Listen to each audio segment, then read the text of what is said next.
Information management is the management of content or unstructured data. So when you think about data, usually most people think about what's called structured data. It's in tabular data sets, like all the tabular data sets behind your AMS or your CMS. That's tabular data. It's nice and clean. It's usually easy to report on. It's structured, has metadata, et cetera.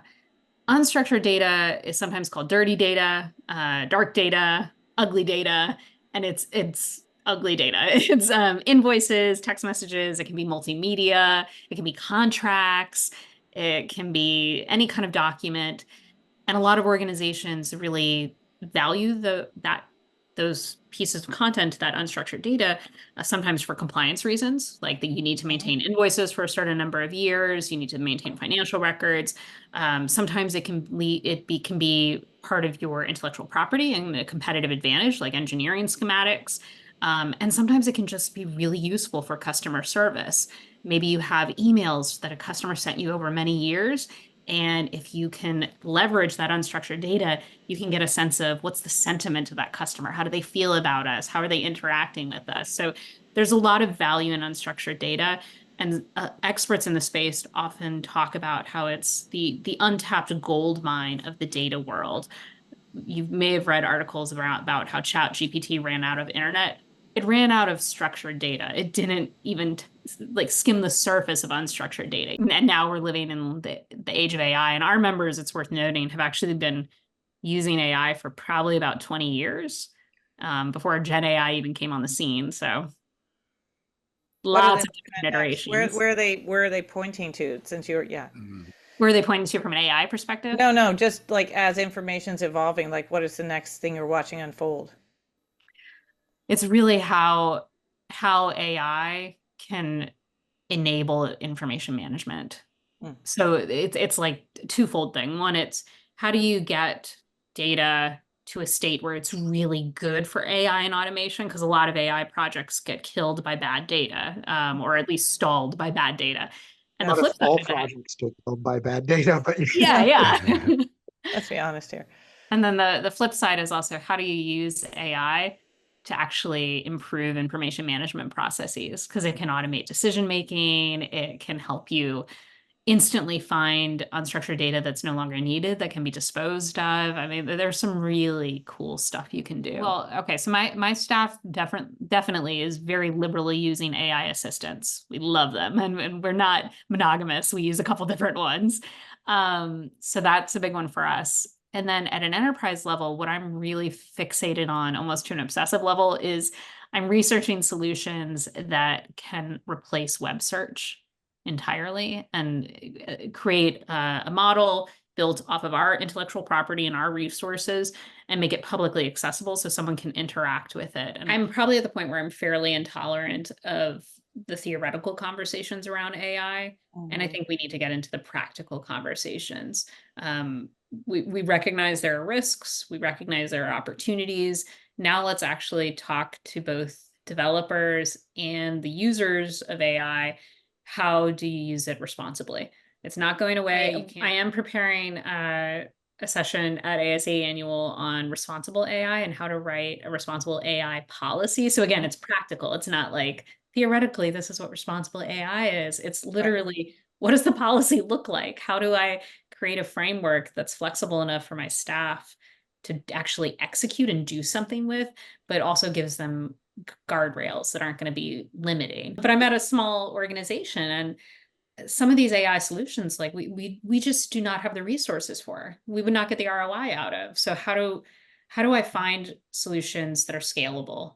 And I've been talking a lot about scalability within AIIM as well, because a lot of our solution providers provide wonderful solutions, but right now they're mainly used by large enterprises. So I would be really interested to see how do we scale those down for associations, because some of the solutions are just brilliant, like the coolest, automating like terabytes of unstructured data, taking your old SharePoint files that no one wants to touch, or your old shared drive files, and telling you specifically, like, these are the files that you should keep. These are the files that you need to dispose of instantly.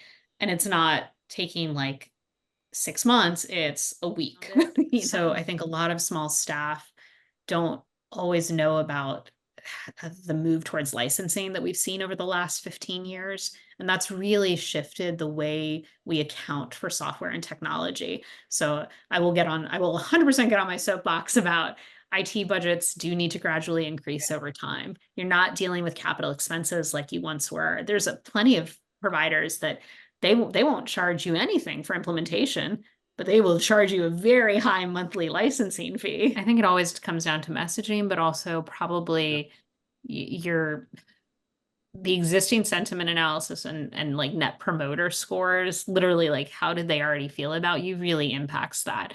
I think if you have a more empathetic audience that's more loyal and passionate, they are more likely to be tolerant of price changes. But I've been in an association where the sentiment was not as positive, and there was talks of a dues increase, and it did not go over as well. The issue then that arises when you have all these great best in breed systems is the interoperability. Yep. And how do I create a unified customer experience? How do I get data from all these different systems so that I can make solid decisions?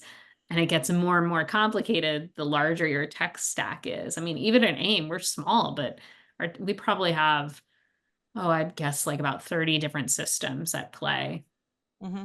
And when you leave a subscription service, what do you do with that data? Do you throw it away? Do you keep it? And so, yeah, it's just a kind of a circular process. I think people like to say that they're data driven, and they are data driven when it's easy. So the challenge for data professionals and technology professionals is to actually make it easy to get access to the data, to, I think, actually analyze the data and provide those executive level summaries. And the challenge for the decision makers is to not be lazy about it. And I'm guilty of this too. As a CEO, like there are times where I need to make a decision really quickly. The data is really hard to get, or it's messy, it doesn't quite make sense. I don't have instant reporting, and I'm like, okay, I'll make the decision. But I think at least do so consciously, like recognize it's a moment of laziness. It's a moment where it's probably not a truly data-driven decision. It's mostly instinct-based, and at least own it, and don't pretend that you're like sitting over there, sitting on Tableau or Power BI dashboards, and you're like, all my decisions are data-driven. No, they're not. So they're more data informed. Yeah, that's a good way to put it. Yeah, data informed. Yeah. And there's nothing wrong with instinct-based decisions. I think it's just important to own when that happens. It's like owning when you use AI to make decisions. Own it. Disclose it. And almost part of our culture. We call it ruthless prioritization. So it's even like in staff meetings, if we find that we're going down a rabbit hole about the launch of a new program or something like that, there's usually someone who raises their hand and says, can we just make a decision, or can we proceed as is and we'll fix it later? And really like prioritizing, like, what is the minimum viable product that we need to get this done, to satisfy customers, and how do we iterate upon it so that we're constantly exceeding expectations and improving on it. But yeah, we do not let perfection get in the way of progress around here. We can't afford to. I'm really good at breaking tech. I'm a good quality control person.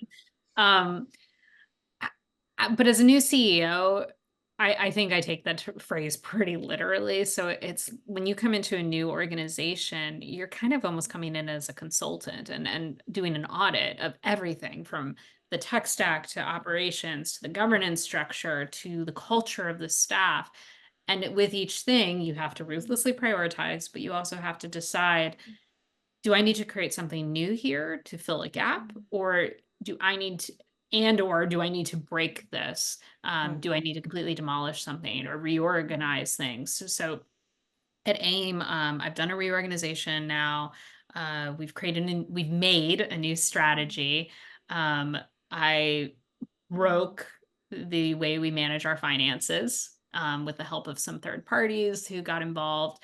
And so yeah, I feel like I could kind of almost go down like the checklist for new CEOs and tell you like, okay, here's where I created something, here's where I broke something, or here's where I got to do a combination of both to get us to where we are.